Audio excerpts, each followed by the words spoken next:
This is one of our favorite spots in the Floridan Aquifer in the Ocala Limestone Formation. It's an old tourist trap called Ocala Caverns right on 441. And it's been numerous things over the years, and we have our good old friends from the Florida Speleologic Society who manage this property, and they take care of it and make sure it's accessible to people who are learning and enjoying the Floridan Aquifer. Although the site is no longer open to the public, the Florida Speleological Society uses it to educate certain scholars, students, and government officials to the way the aquifer creates caves. For this reason, we can consider the cavern a tourist cave, since visitors can graphically see the science of geology and hydrology brought to life.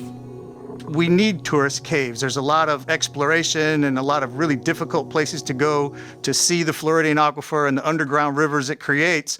But we need tourist caves so that people can actually learn about them, can come in and see them, and can experience what us explorers experience. They can experience what Bill Birdsall has seen over 30 years of climbing around in the Floridan Aquifer.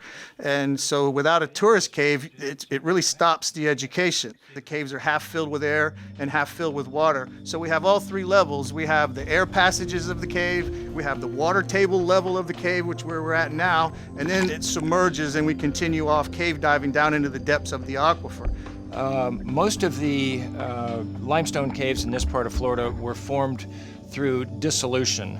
The rainwater, when this part of Florida became exposed after the Pleistocene, the rainwater collected a little bit of carbon dioxide and became slightly acidic.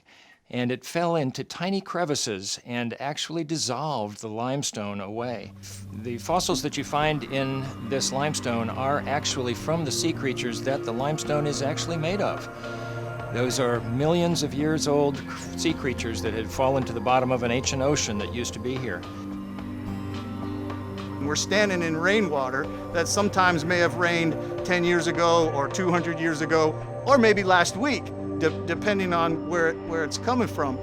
So there's so much unknown, very similar to the depths of the ocean or the space in the planets. Right here beneath our feet in Florida, there's things going on that we don't know. And ordinary people just have no idea. They don't realize it.